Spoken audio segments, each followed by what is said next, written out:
My daughter-in-law said, "Adults only at the reunion, old man," so I sold the lake house I was paying for. This one's adults only, Walt. Not really your crowd tonight. I stood at my own gate with a cooler of walleye in my hands, and my daughter-in-law looked at me like I was a delivery driver who'd wandered up the wrong driveway.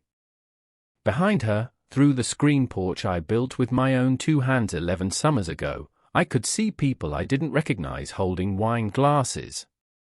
My son's truck was in the driveway. So was a black Denali I'd never seen in my life. I opened my mouth to tell her this was my house, my dock lights I'd wired myself, when a hand landed on my shoulder from behind.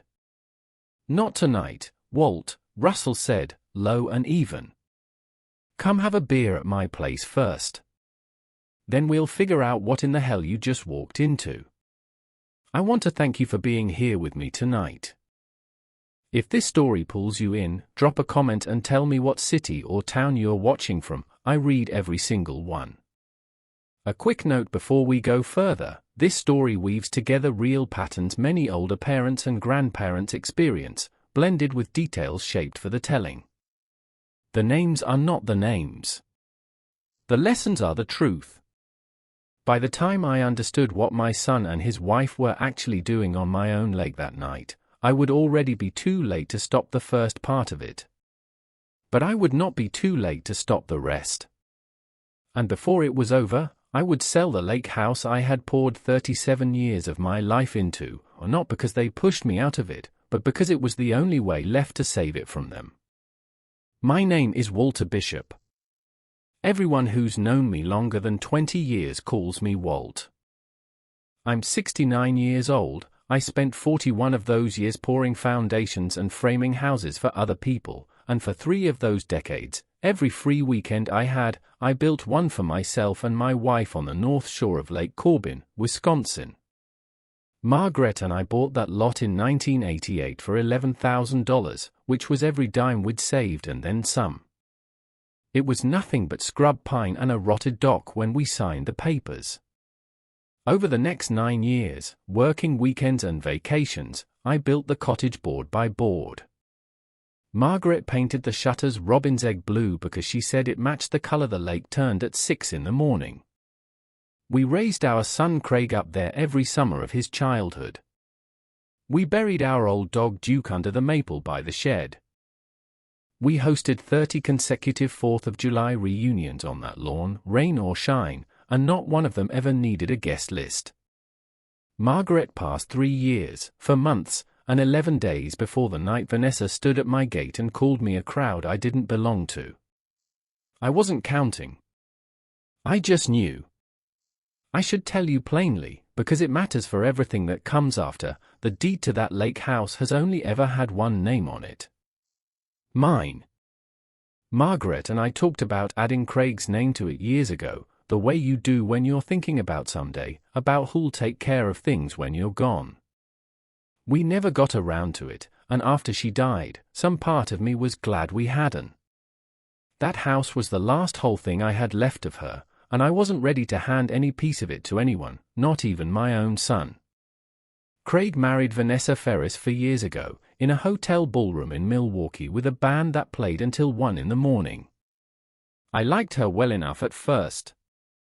She was sharp, funny in a cutting way, the kind of woman who filled a room the second she walked into it. She ran some kind of consulting business from home, though I never quite understood what she consulted on, and Craig ran a small digital marketing firm out of a rented office above a bakery in Green Bay. They had 2 kids, Lily, 10, and Owen, 7, and every summer since the wedding, the 4 of them had driven up to the lake house for 2, sometimes 3 weeks at a stretch, free of charge, because I never once asked them for a dime. I paid the property taxes. I paid the insurance. I paid for the new roof in 2021 and the dock repair in 2023. All I asked in return was that the place stay in the family, and that everybody show up for the 4th. Somewhere in the last 18 months, though, something in the air around that house had started to shift, and I'd been too stubborn or too lonely to look at it straight on. It started small. Vanessa began asking questions at Sunday dinners that sounded friendly enough on the surface. What was the place worth these days, did I think? Had I ever considered what lakefront property up there was going for, with all the development happening 2 coves over? Wouldn't it be smarter, tax-wise, to put the house into some kind of trust now instead of waiting? I answered every question the way you answer a niece asking about your retirement fund, politely, vaguely, and without giving it much more thought once the conversation moved on. Craig's marketing firm, I later learned, had been bleeding money for the better part of 2 years. I didn't know that yet. I only knew that Craig had gotten quieter at family dinners, and that Vanessa had gotten louder, and that somewhere in there, without my noticing exactly when it happened, I had stopped being consulted about my own lake house and started being informed about it instead. This is what I mean. In May, Vanessa texted the family group chat that she and Craig had gone ahead and blocked off the whole first 2 weeks of July at the cottage for some business planning, so it'll just be grown-up stuff this year. I read that message twice, standing in my kitchen, and told myself it was probably about a work project. I didn't ask what business. That was my first mistake. It would not be my last, but it would be the last one I made out of ignorance instead of choice. The 4th of July fell on a Saturday that year, and it had been our family's tradition for 3 decades running, sparklers on the dock at dusk, walleye I'd caught that morning fried up in Margaret's cast-iron skillet, the whole extended family piled onto the lawn until the fireworks started over the water. I'd been going up every July 4th of my life since before Craig was born, and I wasn't about to stop because of one strange text message about grown-up stuff. So at 4:40 that Saturday afternoon, I loaded a cooler of walleye fillets into the bed of my truck, along with a bag of sweet corn and the folding chair Margaret always sat in, and I drove the 40 minutes north to the lake the way I had 1,000 times before. The gravel crunched under my tires the same as always. The maple over Duke's grave had gotten another foot taller since spring. And parked in the driveway, next to Craig's truck, sat a black Denali with dealer plates I didn't recognize and a magnetic sign on the door that read Kessler Lakefront Advisory in gold script. I want you to understand something about me before I go any further, because it matters for what happened next. I spent for decades on job sites reading blueprints and reading people, and there is a particular kind of quiet that settles over you when your gut tells you something is wrong a full 3 seconds before your mind catches up and explains why. That quiet came down over me the second I read those words on that car door, standing in my own driveway with a cooler of fish going warm in my hands. I walked toward the porch anyway. Through the screen, I could see 6, maybe 7 people I didn't know, holding wine glasses, laughing at something. Craig stood near the grill with a man in a blazer I'd never met. And Vanessa was already coming down the porch steps toward me, arms crossed, wearing the particular smile people wear when they've rehearsed what they're about to say. Walt. She stopped at the bottom step, blocking the path the way you'd block a door. This one's adults only tonight. Not really your crowd. I stood there a second longer than I should have, waiting for the joke to land somewhere, waiting for her to laugh and step aside. She didn't. Vanessa, I built the dock those fireworks are gonna reflect off of, I said, and I kept my voice level, though something in my chest had gone tight and cold. I think I qualify as an adult. I mean it kindly, she said, in the exact tone people use when they don't. Craig and I have some family financial things we need to hash out with some folks tonight, and honestly, it's easier if we don't have to, explain everything twice or worry about upsetting you. You understand? Upsetting me. I looked past her at the man in the blazer, still talking to my son by the grill, gesturing out at the lake the way a man gestures at something he's already decided he wants. Who's that fella with the fancy car? I said. Just a family friend helping us think through some options. She said it fast, the way you say something you've practiced saying fast. Look, Dad, go on home. We'll call you tomorrow. We'll do a real family day next weekend, just the kids and all of us, I promise. I want to tell you I found the words right then to demand an answer, to walk past her onto my own porch and ask that stranger exactly what options he was helping my son think through. I didn't. Something about being called old man's crowd at the gate of the house I built with my own hands had knocked something loose in me, and for one long, ugly moment I simply stood there, a cooler of fish going warm in my arms, feeling smaller than I had felt since I was a boy getting scolded in front of company. That's when Russell's truck came up the gravel behind mine, and his hand landed on my shoulder. Russell Doyle had lived in the cottage 2 lots down since before Margaret and I poured our first foundation. 71 years old, retired 22 years off the county sheriff's department, built like a man who still split his own firewood, which he did. He'd known me longer than Craig had been alive. "Not tonight, Walt," he said again, quieter this time, "just for me. Whatever that is in there, you walking in there mad isn't going to get you the truth. Come have a beer at my place. Let's figure out what you just walked into before you decide what to do about it." I let him steer me back to my truck. I did not look back at Vanessa's face, though I could feel her watching us go, and I have thought about that walk back down my own gravel driveway more times in the 18 months since than I have thought about almost anything else in my life. Russell's cottage smelled like cedar and old coffee, the way it always had. We sat on his back porch looking out at the water, and I told him everything, the text message about grown-up stuff, the questions about the house's value, the man in the blazer, the words "this one's adults only, old man's crowd," said to my face at my own gate. Russell didn't say much while I talked. He listened the way he used to listen on the job, I imagine, letting a man talk himself all the way down to the bottom of what he actually thought before offering an opinion. When I finished, he was quiet for a long moment, looking out at the lake going gold in the last of the daylight. "Walt," he said finally, "how much do you actually know about what's going on with Craig's business these days?" "Not much," I admitted. "He doesn't talk about it. Vanessa handles most of the money side, I think. You know Kessler Lakefront Advisory?" I shook my head. "I do," Russell said. "Not personally.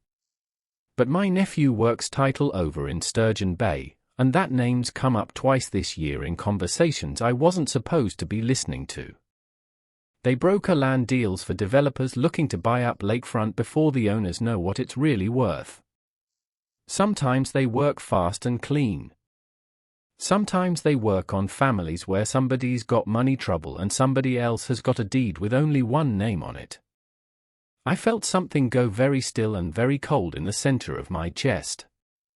"The deed's got my name on it," I said. "Only mine." "I know it does," Russell said. "I helped you and Margaret carry lumber up that hill in 1991. I know exactly whose name is on that deed." He looked at me. "Which means if somebody's in there tonight talking numbers with your son and his wife about that property, Walt, they're either planning on you handing it over willingly some day down the road, or they're planning on you not being in a position to say no." I didn't sleep that night.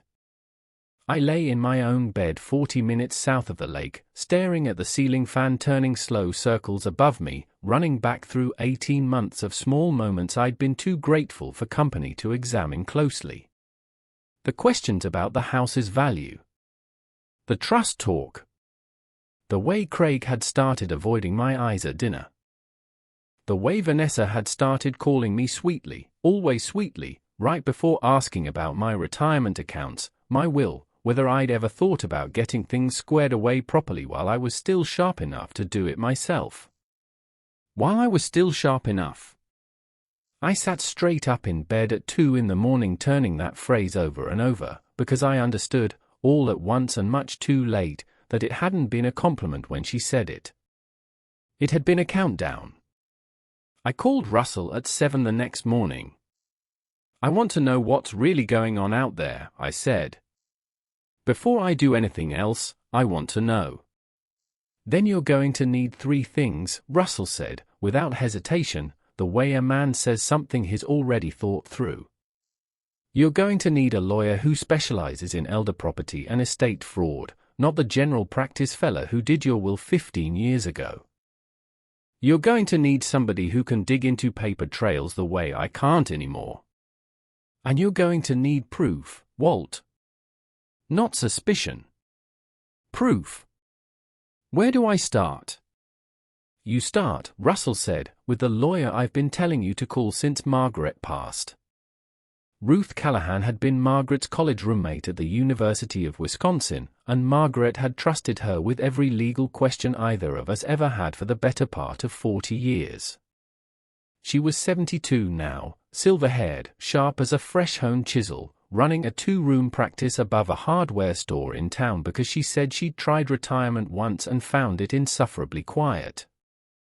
I sat across from her desk on Monday morning with a cup of coffee going cold in my hands and told her everything I told Russell. She listened without interrupting, the way good lawyers and good detectives both learn to do, and when I finished, she folded her hands on the desk and looked at me steadily. Walt, I want to be very direct with you, she said. What you described, a family member asking repeated questions about a property's value, pushing conversations about trusts and estate planning, and now excluding you from a meeting on your own land with a real estate broker present, that pattern has a name in my line of work. We call it predicate behavior. It's not proof of a crime yet. But it is exactly what precedes one, in 9 cases out of 10 that I've seen in 30 years of doing this work. What do I do? First, she said, we confirm the deed is exactly what you believe it is, and we make certain nothing has been filed against it without your knowledge. Sometimes these things move faster than families realize. She was already pulling up something on her computer. Second, I want you to think very carefully about whether you have ever signed anything for Craig or Vanessa in the last 2 years that you don't remember the full content of. A form at a doctor's office. A document a notary put in front of you at a family gathering. Anything. I sat there turning that over, and something surfaced that I'd genuinely forgotten until that moment. There was something back in March, I said slowly. Vanessa brought over paperwork, said it was for updating my emergency contact information with my insurance company, since I'd had that little scare with my blood pressure. I signed something at my own kitchen table. I didn't read it closely. She had it folded so only the signature line showed. Ruth's expression didn't change, but something behind her eyes sharpened. Do you remember what company it was through? No, I admitted. I trusted her. She's my son's wife. That's precisely how it's designed to work, Ruth said, not unkindly. Walt, I want you to do something for me before you go home today. I want you to pull the county's online land records for your parcel number and take a screenshot of everything currently on file. Then I want you to call your insurance agent directly, not through Vanessa, and ask whether any new documents were submitted to your policy in March. Can you do that today? I could, and I did. What I found by 5 o'clock that evening turned my stomach in a way I still haven't fully recovered from. The county record showed nothing filed against the deed yet, that much was clean. But my insurance agent, a woman named Pam I'd worked with for 20 years, told me over the phone that in March, her office had received a notarized document authorizing Craig Bishop as an emergency financial contact and secondary decision-maker on my homeowner's policy, in the event I became, and she read the exact language off the form, temporarily or permanently unable to manage my own affairs. I signed that? I asked her, though I already knew the answer. Your signature's on it, Walt, Pam said gently. Notarized March 14th. Is everything all right? I told her I'd call her back, and I sat down at my kitchen table for a long while, looking at the chair Margaret used to sit in, feeling like the floor of my own life had shifted a half-inch to the left without my noticing until just now. I called Russell that night and told him what Pam had said. He was quiet for a moment, and then he said the thing that changed the shape of everything that came after. "Walt, I think it's time you found out what's actually happening inside that house when you're not there.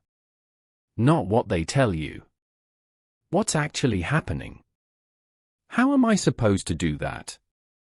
You've got a young fella, doesn't he go by Milo, running that little electronics repair shop over on 3rd Street? Fixed my daughter's laptop last winter. Retired Navy. Knows more about cameras and networks than any man his age has a right to. I met Milo Chen the next morning. He was maybe 32, wiry, quick-eyed, the kind of young man who listens to an old man's problem without once making him feel old for having it. I told him what I needed. He didn't blink.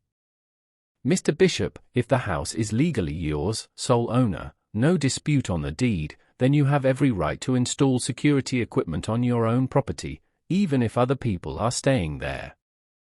One-party consent state, too, so recording audio on your own premises is legal as long as you're a party present in the home, even if you're doing it from another room." He looked at me. "You want it to look like normal security cameras, or you want it invisible?"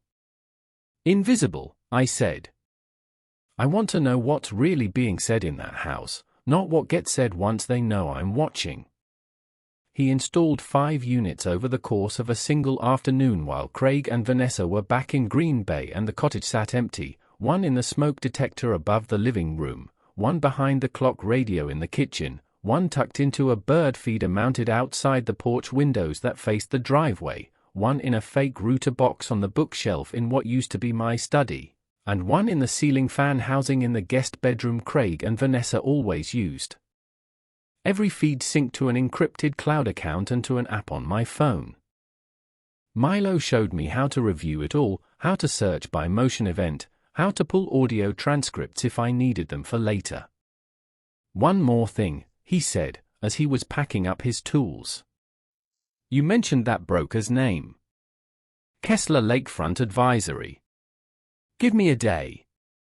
I know a guy who does public record searches for a living." For the next 9 days, I checked those camera feeds every single evening the way another man might check his email, sitting at my own kitchen table 40 minutes south of the lake, watching my own house through a 13-inch laptop screen. Most of what I saw was ordinary and almost unbearable to watch precisely because of how ordinary it was. Lily and Owen chasing each other around the living room, Craig grilling burgers on the back deck, Vanessa doing yoga on the dock at sunrise. For 9 days I began to wonder if Russell and Ruth and I had all worked ourselves into a fright over nothing more than one bad text message and one uncomfortable evening. Then, on the 10th night, at 9:47 p.m., the kitchen camera caught something I have replayed in my mind more times than I can count. Craig sat at my kitchen table, the same table where I'd signed that insurance form back in March without reading it, with his laptop open in front of him and his phone pressed to his ear. Vanessa stood by the counter with a glass of wine, listening to his half of the conversation with her arms crossed. "No, I hear you, Trent," Craig was saying, and I sat up straight at my own kitchen table 40 minutes away, because Trent was a name I hadn't heard yet. The appraisal came in higher than I thought it would. 2.1 is a lot of money to be talking about behind my dad's back. A pause. Vanessa said something I couldn't quite catch, low and sharp. "I know," Craig said into the phone. "I know what we agreed. I'm not backing out, I'm just saying it's a lot." Another pause, longer this time. "Yeah," Craig said finally, and something in his voice had gone flat, defeated. "Yeah, okay. If we get the incapacity letter from Dr. Avril by August, we can move forward with the guardianship filing without needing his signature at all." "I get it." I sat frozen at my own kitchen table, 40 minutes from that conversation, feeling the exact temperature of the room drop around me even though nothing in my actual kitchen had changed at all. The incapacity letter. Dr. Averill was not my doctor. I had never in my life met a Dr. Averill. And guardianship filing was not a phrase you use about a man who drives his own truck, pays his own taxes, and had, 3 weeks earlier, replaced the fuel pump on that same truck himself in his own driveway. I called Ruth Callahan at 8 the next morning, before her office even officially opened, and she picked up on the second ring. "Walt, what happened?" I told her everything, word for word, as close as I could remember it. She was quiet for a long moment on the other end of the line. 2.1 million, she repeated. "Walt, what did you have that property appraised for, the last time you had it done?" 640,000, I said. That was 3 years ago, before Milo's brother-in-law's development went in 2 coves over. Lakefront's exploded up there since, Ruth said. If Kessler's telling your son the true current appraisal is 2.1, and if Craig and Vanessa are the only ones who know that number, and if the plan is to have a doctor declare you incompetent so they can pursue guardianship and control the sale without your signature or your knowledge of the real value, she stopped herself. "Walt, this is not family financial planning. This is a conspiracy to defraud you of your own property, and depending on how far the guardianship filing has already progressed, it may already be a filed legal action that you don't know about yet." "What do I do?" "2 things, starting this morning," Ruth said. "First, I'm filing an emergency motion for a competency evaluation on your terms, through a neutral court-appointed physician, before anyone else can beat us to filing something on their terms. If there's already paperwork moving toward guardianship, we need our own evidence of your capacity in the record immediately, done properly, with an evaluation you request voluntarily. Second, and Walt, I want you to hear this clearly, I want you to think seriously about what you want to do with that lake house, because right now, today, you are still the sole legal owner of that property, and no filing anyone else makes changes that until a judge says otherwise. You have options they don't think you have. Don't waste that window."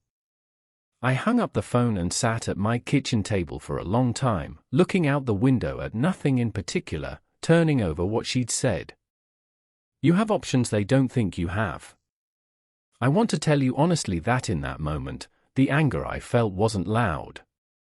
It wasn't the kind of rage that makes a man shout or throw things.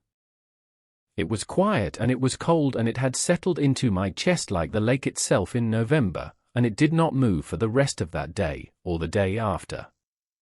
I hired Dale Coburn, a private investigator Ruth had worked with for over a decade, the same week.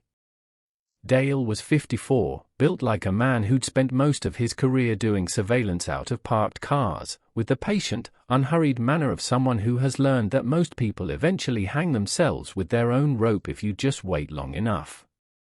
Over the following 2 weeks, Dale confirmed what Milo's public records contact had already started to suggest. Trent Kessler ran Kessler Lakefront Advisory out of an office in Sturgeon Bay, and the firm had closed 3 lakefront acquisitions in the past 18 months under circumstances that, in Dale's words, smelled the same way. Twice is a coincidence, 3 times is a pattern. In 2 of those 3 cases, the sellers of record had been adult children acting under power of attorney or guardianship for an aging parent, and in both of those cases, the properties had sold for figures well below documented independent appraisals, with the difference, Dale believed, quietly routed back to Kessler and the family members involved through a shell consulting arrangement that never appeared on the closing documents at all. "He's not new at this, Walt," Dale told me, laying photographs and printouts across Ruth's conference table on a Thursday afternoon in late July. "He finds families with an aging parent, a property worth more than the parent realizes, and an adult child with money troubles who's willing to look the other way. He doesn't force anybody into anything. He just makes it easy." "And Vanessa found him," I said. "Or he found her." "We're still working that thread," Dale said. But here's the piece that matters most right now. He slid a single sheet across the table. Dr. Gerald Averill. Family medicine practice out of Appleton. 2 formal complaints on file with the State Medical Board in the past 6 years, both alleging he issued incapacity determinations for elderly patients he'd examined for less than 15 minutes, both complaints filed by adult children of those patients who felt their parent had been railroaded. Neither complaint resulted in disciplinary action. But Walt, your son has an appointment scheduled for you, under your name, for August 9th, with Dr. Averill's office, for what the intake form describes as a routine wellness and cognitive screening. I stared at that piece of paper for a long time. I never made that appointment. No, Dale said quietly.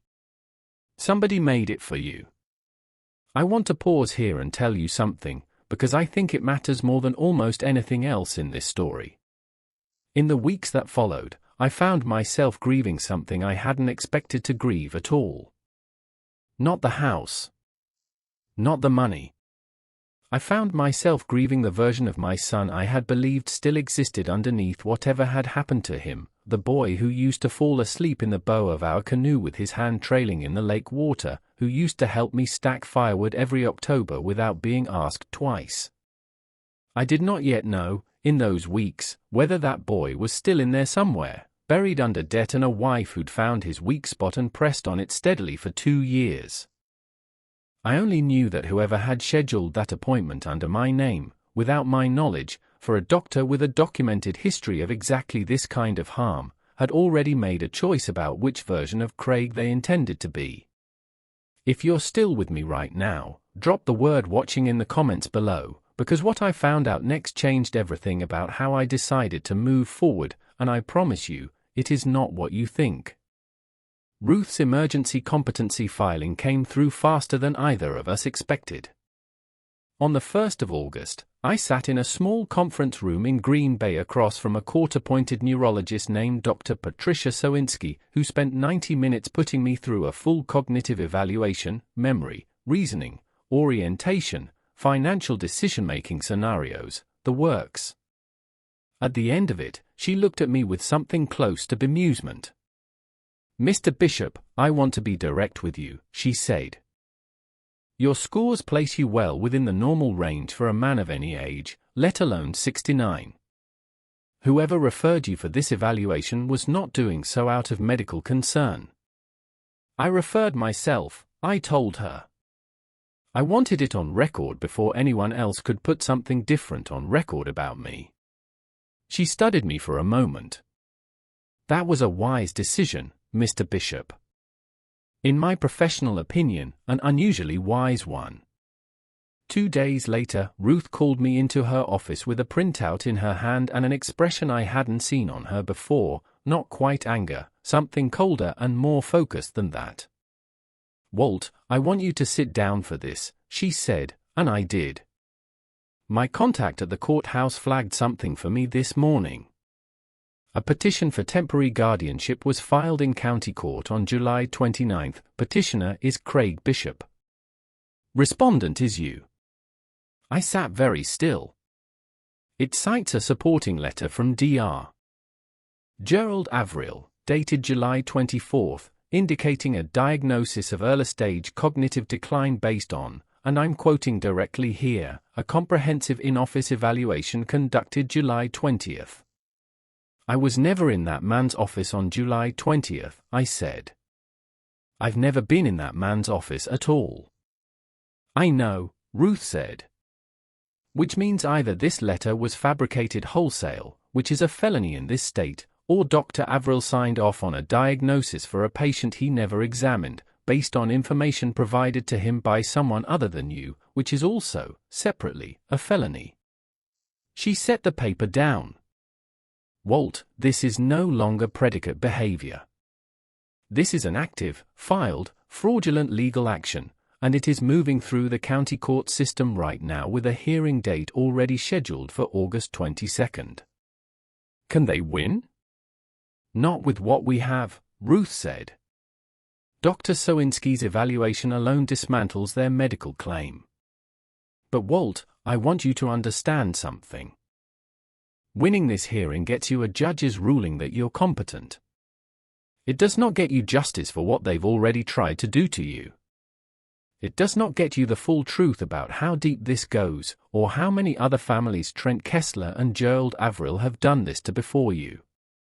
And it does not answer the question you've been circling around since the night at that gate: what do you actually want to do about that lake house? I thought about that question for 3 days. I thought about Margaret painting those shutters robin's egg blue. I thought about 30 consecutive 4th of Julys. I thought about Lily and Owen chasing each other around a living room I had built board by board, laughing at something on a camera feed I was watching from 40 minutes away because I could no longer trust the people they were laughing with. And I thought about the word Vanessa had used at that gate. Old man. Not Walt. Not Dad. Old man's crowd, as though the man who built every square foot of that porch had somehow become a stranger standing outside his own life, waiting to be let back in. On the 4th day, I called Ruth and told her what I wanted to do, and she was quiet on the other end of the line for a long moment before she spoke. Walt, are you certain? Once we do this, there's no version of this family that goes back to what it was before. There already isn't one, I said. There hasn't been one since March. I just didn't want to see it. Here is what we did, and I want to walk you through it carefully, because it is the part of this story I am least ashamed of and most at peace with, even now. Ruth confirmed, through the county clerk, that no lease pendens or other legal restriction had yet been recorded against my parcel. The guardianship petition, filed as it was, had not frozen my ability to transact on property that remained, in the court's own current record, entirely and solely mine. Dale, meanwhile, had spent 2 weeks quietly identifying a genuine, independent buyer for lakefront property in that stretch of shoreline, a retired orthopedic surgeon named Howard Litz and his wife, who had been looking for exactly that kind of property for over a year and had no connection whatsoever to Trent Kessler, Craig, or Vanessa. On August 12, 10 days before the guardianship hearing, I listed the lake house for sale through an independent realtor in Sturgeon Bay who had never heard the name Kessler in her life. The listing went up on a Tuesday morning. The Litzes made a full-price offer of $1.9 million that same Thursday afternoon, cash, no contingencies, with a proposed closing date of August 30th. I signed the purchase agreement myself, at Ruth's office, with Ruth present as a witness, 4 days before that guardianship hearing was scheduled to take place. Milo's cameras, still running, caught the moment Craig found out, and I have watched that recording exactly once, and I will not need to watch it again as long as I live. It was Wednesday evening, August 20th, 2 days before the hearing. Craig sat at my kitchen table with his laptop open, and I watched, 40 minutes away, as his face went through something I can only describe as a controlled collapse, color draining, jaw tightening, hands going very still on the table in front of him. Vanessa! His voice, through the camera's microphone, came out strange and flat. Vanessa, come here. She came in from the porch, wine glass in hand. What? He listed it, Craig said. Dad listed the house. It's under contract. Closing in 10 days. The wine glass didn't shatter, but she set it down hard enough that I heard the crack of glass against wood even through the speaker of my own laptop. That's not possible. The petition freezes. The petition doesn't freeze anything yet, it's not a ruling, it's a filing, Craig said, and something in the way he said it told me he had learned that fact only in that moment, from a legal notification he was reading on his own screen, and had not previously understood the difference. Vanessa, the guardianship hasn't been granted. He still owns it. He still owned it this whole time, and he just sold it out from under us. Vanessa's face, when the camera caught it clearly a moment later, did not look shocked so much as furious in a way I had never once seen directed at me before that night, though I understood, watching it, that it had probably been sitting underneath her calm the entire 18 months I'd been too grateful for her attention to notice it. He couldn't have done this on his own, she said. Somebody helped him. Somebody told him. Does it matter? Craig's voice cracked. It's done, Vanessa. Trent's deal is dead. The 2.1 is gone. All of it's gone. It matters, Vanessa said, because if somebody's been watching us, if somebody's been feeding him information, then somebody has proof of things we cannot afford to have proof of.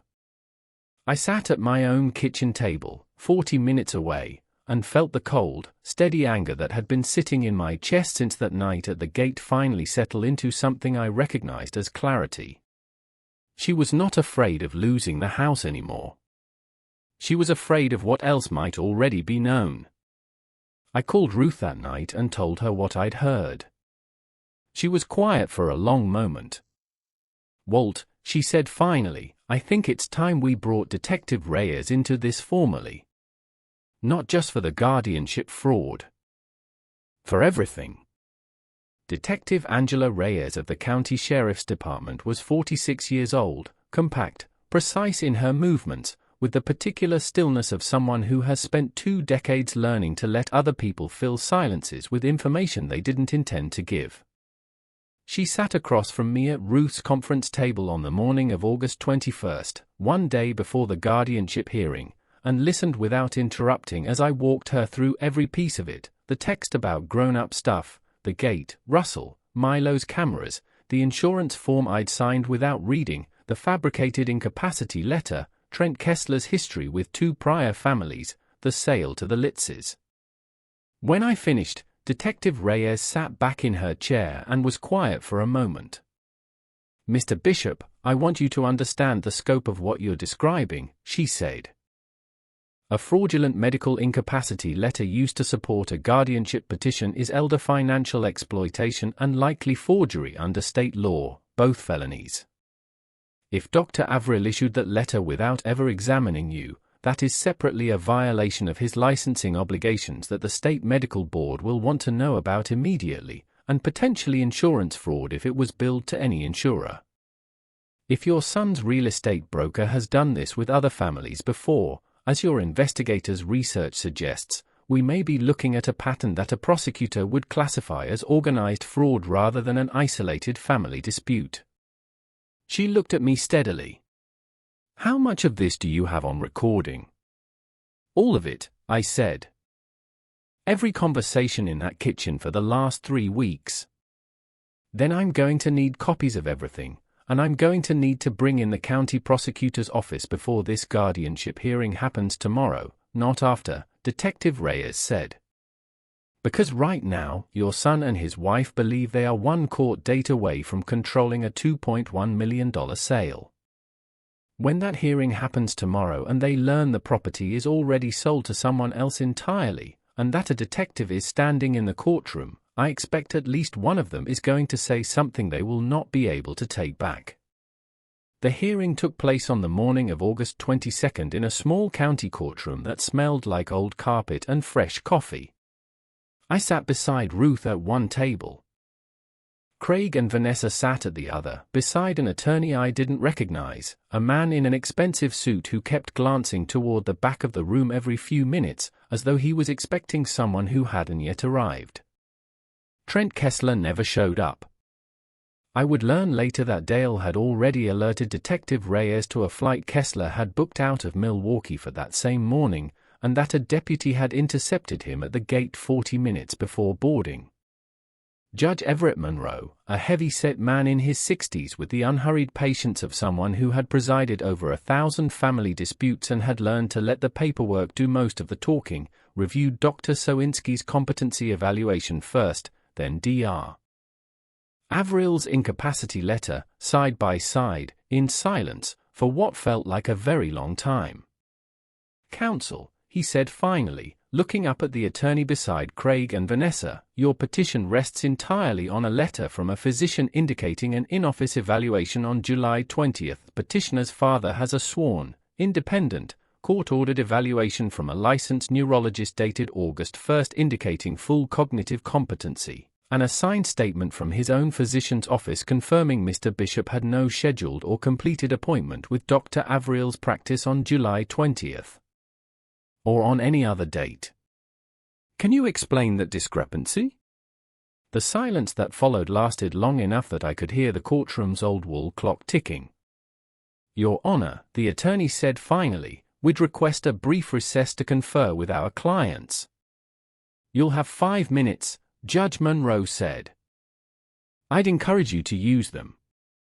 It was during that recess, in the hallway outside the courtroom, that Detective Reyes approached Craig alone, away from Vanessa and the attorney, and asked if he'd be willing to speak with her privately for a few minutes. I don't know everything that was said in that conversation, because I wasn't present for it. But I know that when Craig walked back into the courtroom 11 minutes later, his face had the look of a man who had just set down something enormously heavy that he'd been carrying so long he'd forgotten what it felt like to stand up straight.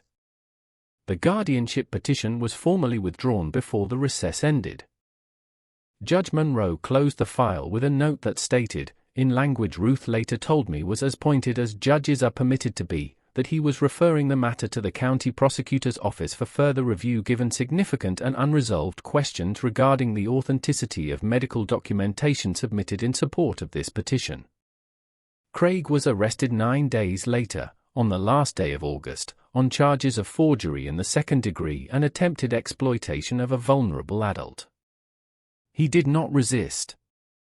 Detective Reyes told me afterward that he had, by that point, already begun cooperating, providing text messages, emails, and a recorded statement detailing exactly how Trent Kessler had approached him 8 months earlier, how the appraisal figures had been deliberately withheld from me, how Dr.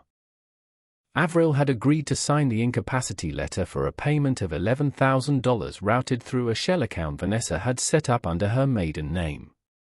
Vanessa was arrested the same afternoon, at the small rental house she and Craig had moved into after their own mortgage had gone into default for months earlier, a fact I hadn't known until the arrest report crossed Ruth's desk.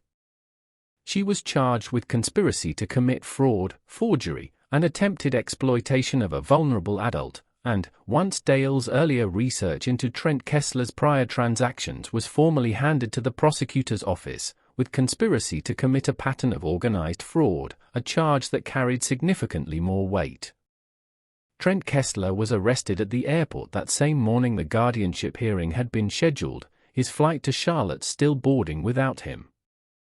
Detective Reyes's investigation, expanded with the assistance of the State Attorney General's Elder Fraud Division, eventually connected him to 4 prior cases beyond mine, spanning 3 counties, involving elderly homeowners whose adult children had, in each instance, been approached with the same basic offer, a real number and a false number, a doctor willing to sign what needed signing, and a promise that nobody would ever have to know the difference. Dr. Gerald Avril lost his medical license within 4 months and was indicted separately on multiple counts of health care fraud and falsifying medical records. The trial did not come until the following spring. I want to tell you honestly that the year between that courtroom recess and the trial itself was the hardest of my life, harder even than the year after Margaret died, because grief for someone who has passed has an edge to it that eventually, slowly, begins to soften. Grief for a son who is still alive, still breathing, still capable of calling you on the phone but doesn't, because he is too ashamed, does not soften in the same way. It sits. Craig took a plea agreement in March, pleading guilty to forgery and attempted exploitation in exchange for his continued cooperation and testimony against Vanessa and Trent Kessler. He received for years, with the possibility of parole after 18 months given his cooperation and the fact that the prosecutor's office ultimately concluded, based on the full record Detective Reyes had assembled, that the scheme had originated with Vanessa and Kessler and that Craig, drowning in business debt and desperate enough to look away from what he suspected, had been drawn into something he did not have the courage to stop rather than something he had designed. I do not say that to excuse him. I want to be clear about that. A grown man bears responsibility for what he allows to happen to his own father, regardless of who first drew the plan. But I sat in that courtroom during his sentencing and watched my son stand up, in an orange jumpsuit, and say, in a voice I recognized from when he was 9 years old and had broken my good fishing rod and confessed it to me before I'd even noticed it was missing, "Dad, I let myself believe you'd never actually find out, because it was easier than telling you I'd failed at everything I'd built and I was scared of what you'd think of me." And something in me that had been frozen solid since the night at the gate cracked, just slightly, just enough to let something else back in. Vanessa did not take a plea. Her trial ran 14 days that May, and I sat through every one of them, in the same seat, with Russell beside me most days and Ruth at the prosecution's table across the aisle. The jury heard Dale's documentation of Kessler's prior victims. They heard Detective Reyes walk through the fabricated incapacity letter line by line, comparing it to the genuine appointment records from my actual physician. They heard 41 minutes of recorded audio Milo's cameras had captured from my own kitchen, including the conversation where Vanessa had said, flatly, to my son, "It matters, because if somebody's been feeding him information, then somebody has proof of things we cannot afford to have proof of." One juror, a woman about my own age, wept openly when that recording played. Vanessa was convicted on all counts. She received 11 years, with a restitution order attached requiring her to repay the $11,000 paid to Dr. Averill and to forfeit whatever remained of the shell account she'd used to root it. Trent Kessler, tried separately given the scope of charges connecting him to victims in 3 counties, received 17 years. Dr. Averill, having already lost his license, pleaded guilty to a reduced set of charges and received 5 years. I want to tell you what happened after, because I think it matters more than any of the numbers I just gave you. Lily and Owen came to stay with me for the first time that following July, the 4th of July, at a small rental cabin Russell had helped me find on the far side of the lake, 2 coves down from the house I no longer owned. It was not the same house. It never would be again. But it had a dock, and a folding chair I brought from home that used to be Margaret's, and at dusk that evening, Owen sat beside me with a sparkler in his hand and asked, in the plain, unguarded way 7-year-olds ask the hardest questions there are, "Grandpa, are you still mad at Dad?" I thought about that question for a long moment, watching the light fade over water that wasn't mine anymore but still looked exactly the way it always had. "I'm not mad at your dad anymore, Bud," I told him. "I'm just sad about some choices he made." Those are 2 different things, and it's all right to feel both of them at the same time. The Litz family, the couple who bought the lake house, turned out to be kind people.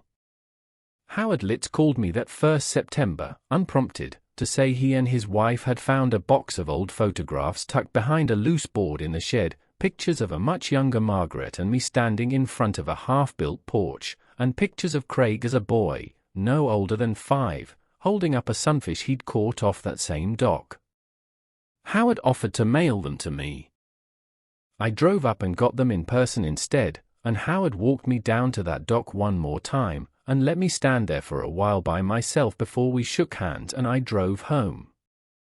I used a portion of the proceeds from that sale, after covering Ruth's fees, Dale's fees, and the restitution obligations that Craig's plea agreement required him to make good on over time, which I chose to help him with quietly, because a father's job doesn't end just because his son failed him, to establish a small fund, in Margaret's name, that provides free legal consultations to elderly homeowners in 3 counties who suspect a family member or an outside party may be attempting to manipulate them out of their property. Ruth runs the intake. Dale still does the occasional investigation, pro bono, when the case calls for it. We've helped 11 families in the 18 months since it started. 2 of those cases led to arrests. Craig was released on parole this past winter, after serving 19 months. He lives 40 minutes from me now, in a small apartment above a hardware store, not unlike the one Ruth's office sits above, which I don't think is a coincidence so much as a kind of gravity that pulls a man back toward the people who were willing to stand by him even after he'd disappointed them completely. He sees Lily and Owen every other weekend, under a custody arrangement worked out with Vanessa's family, who took the children in after her conviction. He calls me every Sunday evening now, at 7 o'clock, without fail, and we don't always talk about anything important. Sometimes we just talk about the Brewers, or about Owen's Little League team, or about nothing at all, and I have come to understand that those unremarkable Sunday phone calls are worth more to me than almost anything that house on Lake Corbin ever was, robin's egg shutters and all. If you're still with me, type the word reunion in the comments, because I want to know, if you'd been standing at that gate in my place, cooler of walleye going warm in your arms, would you have walked away when Russell told you to? Or would you have pushed past her right then? I've asked myself that question more times than I can count, and I'm still not entirely sure of my own answer. And a gentle note before I close this out, certain names, dialogue, and specific details in this account have been adapted for the telling. The pattern underneath it, a family member isolating an aging parent from decisions about their own property, using shame and false urgency and, in the worst cases, forged medical documentation to seize control of what someone spent a lifetime building, is one that elder fraud investigators across this country see far more often than any of us would like to believe. Here is what I would want you to carry away from this, if you take nothing else. First, pay attention when the questions change. For a year and a half before that gate, the questions I was being asked at family dinners shifted, slowly and politely, from "how are you doing" to "what is this worth?" Politeness is not the same as good intentions, and a question asked kindly can still be the first brick in a wall being built around you. Second, if you find yourself signing something at your own kitchen table because someone you trust has folded the page so only the signature line shows, stop. Ask to read the whole document. Ask to keep a copy. A person who truly has your best interest at heart will never once be impatient with you for wanting to understand what you're signing. Third, proof matters more than instinct, even when instinct is right. I knew something was wrong the moment I read the words Kessler Lakefront Advisory on that car door in my own driveway. But instinct alone would never have held up in a courtroom, and it would never have stopped a guardianship petition already moving through the system. Get the lawyer. Get the evaluation. Get the documentation. Do it before you need it, not after. Fourth, ownership is not the same thing as trust, and you are allowed to hold on to both of them differently. I loved my son every single day of the 18 months this was happening, even while I was gathering the evidence that would eventually send his wife and his business partner to prison and send him to serve time of his own. Loving someone and protecting yourself from what they're doing to you are not opposites. They can live in the same chest at the same time, uncomfortably, for as long as they need to. And fifth, the thing I understood most clearly standing at that dock with Howard Litz, looking out at water that had belonged to me for 37 years and belonged to somebody else now, a house is boards and shingles and a dock you built plank by plank with your own hands, and it is also, somehow, not the thing itself. The thing itself was never the lake house. It was the 34th of July's. It was Margaret painting those shutters. It was a boy falling asleep in the bow of a canoe with his hand trailing in the water. Nobody can forge a document that takes that away from you, and nobody can force a sale that gives it back, either. You carry it with you, into whatever house comes next. This has been one old man's account of the summer his own family tried to write him out of his own life, and how he wrote himself back in. If this story moved you tonight, I'd be grateful if you left a comment telling me what part of it stayed with you longest. Share it with someone who might need to hear it, a neighbor, a parent, anyone quietly asking themselves whether the questions being asked of them lately have started to feel less like love and more like a countdown. And if you haven't yet, consider subscribing, because there are more stories like this one still to tell, and every one of you watching is part of why I keep telling them. Thank you for staying with me all the way to the end. It means more than you know. One final note: the events described here draw on real and recurring patterns of elder financial exploitation, but specific names, dialogue, and circumstances have been dramatized for the purposes of this telling. If this kind of content isn't for you, I understand completely, and I hope you find something else here that speaks to you instead.